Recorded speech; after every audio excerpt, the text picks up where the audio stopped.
One day, I arrived in a new city and made a friend. She was very friendly, and we both had many things in common. We started watching movies and series, riding bicycles, and sharing the things we hate, especially doing chores. She wakes up every day and cleans the dishes in the sink. She also makes her bed and does the laundry. She makes everything spick and span. She really puts her back into cooking, and she is very good at it. When I feel sad, she bakes a cake by herself for me.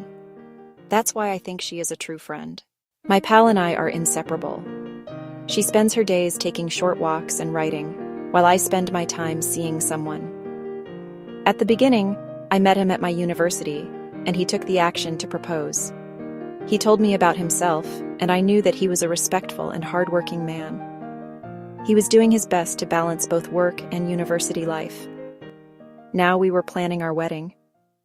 Everything seemed perfect. He treated me well, and I thought he was the one. Until one day, when we were in a coffee shop, he started to blame the waiter for one silly mistake. We were waiting for only 2 minutes, but he shouted at him.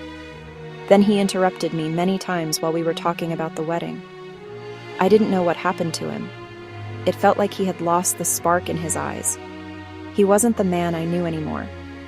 When we started eating, he made fun of people around us and even began mocking them in front of everyone. I felt embarrassed and uncomfortable. So I left him and ran away from the situation. When I went back home, I told my friend everything that had happened. She asked me, "So what will you do? What about the wedding?" I told her, "I honestly don't know. The wedding is still in the air." My buddy is as smart as me, but in situations like this, her brain sometimes gets stuck. However, after a few minutes, she said, "Listen, before you make a decision, you need to understand the ins and outs of Egypt's marriage culture." She started explaining things to me, the marriage contract, the dowry, and how families usually furnish the apartment before the wedding. She said sometimes people just pick and choose traditions without really understanding them. Remember when he finally popped the question, "You were so happy?" She suggested that before making any big decision, we should take a short break.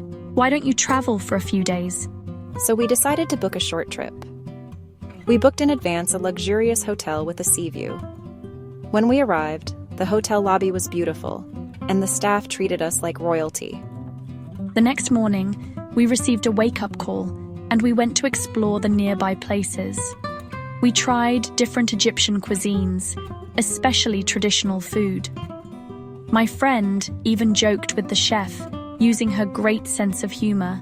While we were talking about the wedding traditions again, the legal details of the marriage contract and the dowry felt confusing to me. Honestly, all these rules and details are all Greek to me. That's okay.